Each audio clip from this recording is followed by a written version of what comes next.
Hello friends, job information channel आपलोक पुनर्बार स्वागतम जनालो। आज आम आलोचना करिम 2025 सनत की साल सलनी होइसे रेशन कार्डर विषये। आज ये विषये जानिबोलै चेष्टा करिम और भिडिओ ভাল लागिले लाइक करिब, कमेन्ट करिब और सब्सक्राइब करिबोलै नापाहरिब।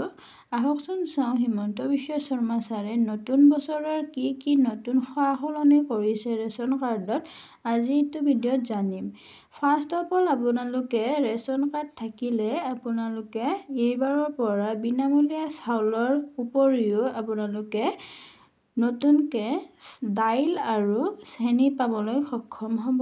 আৰু বহুতো কামত আহে ৰেशन কাৰ্ড থাকিলে, যেনে আপোনাৰ চৰকাৰে যদি কিবা আঁচনি ওলায় সেই সময়ত ৰেशन কাৰ্ড থাকিলে বহু সুবিধা হয়। চৰকাৰী আঁচনিখন পাবলৈ আমি সুবিধা পাওঁ।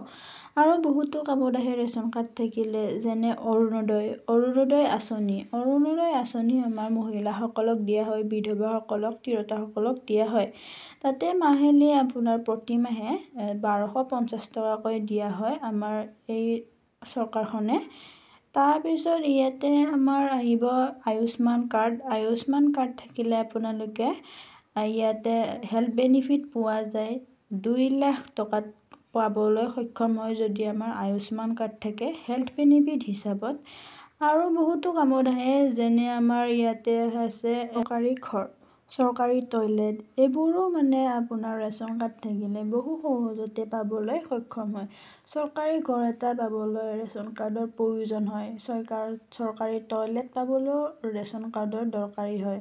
সেইকাৰণে যদি ৰেচন কাৰ্ড থাকি আপোনালোকে বহুতো চৰকাৰৰ পৰা অহা সুবিধা লাভ কৰিব পাৰিব আপোনালোকে। সেইকাৰণে যদি আপোনাৰ ৰেচন কাৰ্ড নাই, যদি আপোনালোকে ৰেচন কাৰ্ডৰ কাৰণে সক্ষম, তেতিয়াহ'লে আপোনালোকে ৰেচন কাৰ্ডখন বনাই ল'ব পাৰিব।